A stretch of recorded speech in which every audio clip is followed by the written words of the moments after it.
Ayan mga kababayan, no? Kasi kung titingnan nyo, ang gusto talaga mangyari dyan, ni Paulo Marcoleta, mga kababayan, mabuksan yung box. At saka kung titingnan nyo rin dun po sa usapin, kanina, ng pagbabanta po ni Sara Duterte, sinasabi ni Paulo Marcoleta na hindi naman daw po nagbanta itong si Sara Duterte kay Presidente, kay PBBM, sa First Lady, at saka po sa former House Speaker na si Martin Romualdez. Maliwanag ka mga kababayan na kahit pa sabihin nilang conditional threat, kahit pa sabihin nila na may nagtanong, nasabi na ni Sara Duterte. At ang saksi niyan, ang mga kababayang Pilipino po natin. Nakita ng taong bayan yan, napanood, narinig, nang nakalive pa. Diba mismong binanggit ni Sara Duterte yan, kahit pa sabihin nila yan na conditional threat o kung ano naman ang tawag nila dyan, pagbabanta pa rin po yan. So ngayon, dito naman sa issue ng box mga kababayan, kung babalikan po natin ito, ang gusto talaga mangyari dyan ni Paulo Marcoleta, hindi nyo ba napapansin?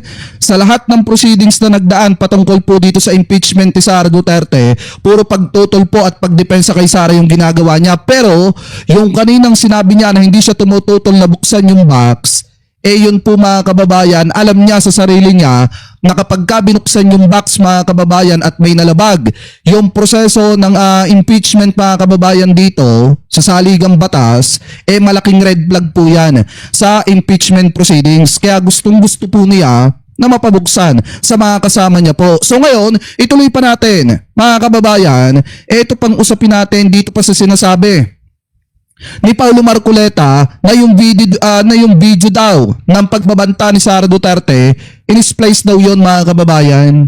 Sa madalit salita, gusto niyang sabihin dito kasi pag sinabi na in-splice yung video, kinat mo tapos dinagdagan mo.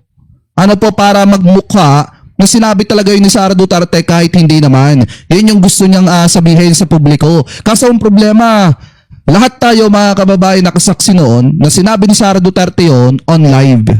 Ano po, dahil nga may isang vlogger na paepal na nagtanong sa kanya ng kung ano-ano kaya nasabi ni Sara Duterte yon. Pero kahit sabihin nila, gaya nga ng palusot nila, ngayon po ay conditional threat, tandaan po natin, threat is a threat mga kababayan at hindi nila pwedeng sabihin na yan ay may kondisyon dahil pagbabanta pa rin yan. Anyway, tuloy pa natin. Kasi sabi po dito, splice video, Representative Marcoleta at Representative Chua nagkasagutan doon daw po sa pagbabanta ni Sara Duterte. So ito, i-play po natin. I have a copy of a more complete video. And I can say that the video was spliced and edited out. Meron pong mga tanong doon that led to the Vice President's response. If I may read, Madam Chair, ito po yung tinanong ng isang vlogger by the name of Princess Maui. Yan ata yung vlogger na, alam nyo na yun, dating kasamahan natin yan. Na LGBT regarding Project Romanov. Baka po totoo yung sinasabi nila or naririnig namin na may Operation Romanov sa inyo na balak kayong ubusin. Bago po niya binanggit yon ni Sara Duterte, meron pong nagtanong sa kanya na vlogger about it was a concern about the threat on her life. Tsaka tandaan nyo mga kababayan, yung press con po na yun, bago siguro nangyari yun mga kababayan, planted na yung mga tanong. Diba? Bago siguro nangyari yan, nakaplanted na yung mga tanong at may idea na si Sara Duterte kung ano yung mga itatanong sa kanya. So, ang Project Romanov ay hindi talaga para magplano na sa buhay ng ating Pangulo, kundi initially para ubusin ang mga Duterte. Base dito sa tanong ni... maliwanag ka na nagsabi ng patungkol mga kababayan sa Romanov family. Di ba si Basti? Sinabi ni Basti dati yan. Patungkol po sa Romanov family na gusto niyang mangyari yon sa pamilya ni PBBM. Ngayon, ang ginawa ng mga vlogger, mga kababayan ni Sara Duterte noong mga panahon na yon, binaligtad nila, pinalabas nila na ang gobyerno ang may ginagawang Romanov style laban po sa pamilyang Duterte. Ngayon si Sara Duterte, syempre mababaw ang utak mga kababayan at mababaw mag-isip, ganun ang isinagot. Saglit na sagutin ng mas maayos, nagbanta siya sa buhay ng presidente, ng First Lady at ng former House Speaker. Tapos ngayon, ang kanilang dahilan mga kababayan, ang kanilang katuwiran, conditional threat daw yon. Tandaan po natin, kahit pa conditional threat yan, ang pagbabanta ay pagbabanta. Princess Maui. And I have a copy of the more complete video, Madam Chair. If you so desire to be furnished the copy of the video. Ah. And if I may add, Madam Chair, the statements made by Sara Duterte is mere political hyperbole rather than a true threat. Philippine courts have historically protected harsh, even offensive political rhetoric when it lacks a specific imminent. Hindi ako naniniwalang hyperbole yun mga kababayan at mas lalong hindi po ako naniniwalang hypothetical yung sagot ni Sara Duterte. Kasi seryoso si Sara Duterte doon. At sinabi niya, tandaan nyo mga kababayan ha, no joke, no joke. Doon pa lang alam nyo na hindi po hyperbole yun at hindi yun hypothetical. Ano po nasagot? Anyway, tuloy pa natin. Call to lawless action. Impeachment cannot rest on rhetorical severity alone. Impeachment requires a disciplined inquiry into proof, intent, context, and official misuse of power. The statement was conditional on her own alleged killing, was later explained as an expression of concern for her security, and remains the subject of an unresolved criminal and investigative process. Sinabi nga po ni VP Inday Sara na siya mismo ang nagsabi that the remark was a plan without flesh and that the condition was her own death first, based on the Al Jazeera interview dated 26 of November 2024.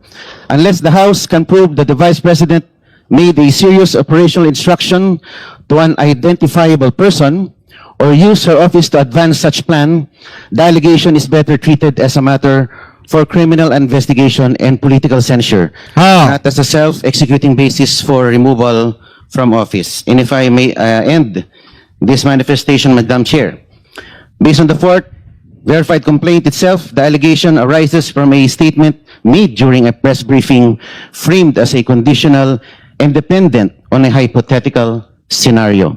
With due respect, this raises a threshold issue. At this stage, the committee is not determining criminal liability.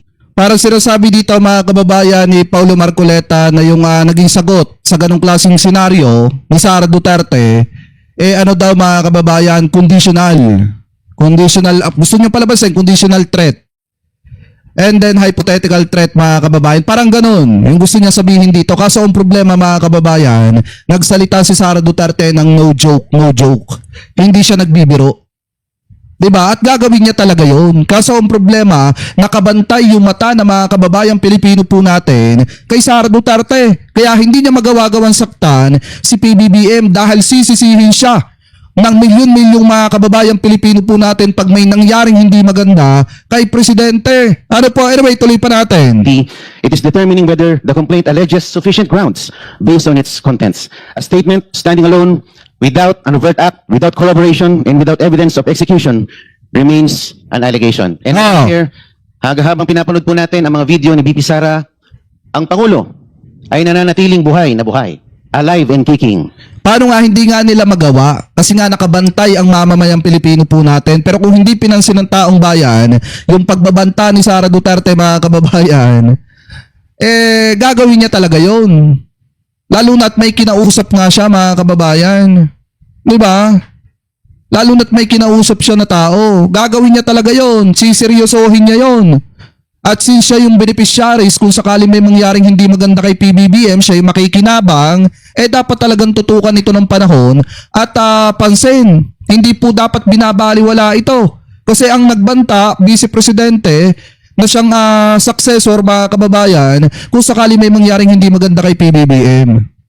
At nakakapag-jumping jacks pa. So, buhay na buhay po ang ating Pangulo at malusog. Maraming salamat po. The Madam Chair, manifestation is noted. The Honorable Yan. Joshua. Madam Chair, Is this quick? yes, very quick. Just a quick manifestation. Madam Chair, hindi po totoo na splice yung kanyang binabanggit kanina na video dahil ito pong video na to ay inauthenticate mismo ng NBI. Tama! Just for the record, Madam Chair. Siguro yung portion lamang na may relevant dito po sa topic natin, yun lamang po. Dahil kung pakikita po yung buong video, ay medyo magtatagal na po tayo. At yun po, Madam Chair. We know the Tama. manifestation of the Honorable Chua. Madam Chair. You Chair. want to speak some more? Opo, meron po kasing video na mas kompleto at hindi naman po katagalan yung mga preceding portions. If I may interrupt, Honorable Marcoleta, we are referring to the investigation report of the NBI, Tama! not to any other videos outside. Opo, sinasabi ko These na are the po submissions of the NBI to the Justice circumstances Committee. that led to VP Sara's response on that particular video. We note your manifestation, but nevertheless, we are bound by the rules to stick to what was submitted to us by the NBI. Madam Chair. These are being submitted not as videos which surround outside. These are being submitted as videos part of the investigation of the National Bureau of Investigation. Oo, kasi yun na yun mga kababayan na authenticate eh. Yun kasi ang kailangan dyan. Yung na-authenticate na ng NBI, hindi po yung video ni Paulo Marcoleta. Kasi baka isipin ng mga kababayan Pilipino po natin, bakit hindi pinapayagan?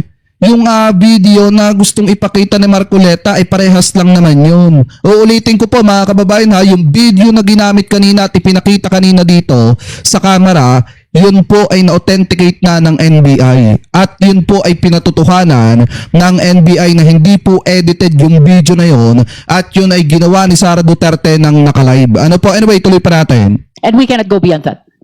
The Honorable Janet Garin, the one who yielded the time in favor of Honorable Marcoleta. Thank you very much, Madam Chair. Before I go to my line of questioning, linawin lang po natin. Pag sinabi pong splice ay pinutol, dinugtong at nagkaibang meaning. Tama. Did I get that right, Madam Chair? Maybe we should ask the National Bureau of Investigation.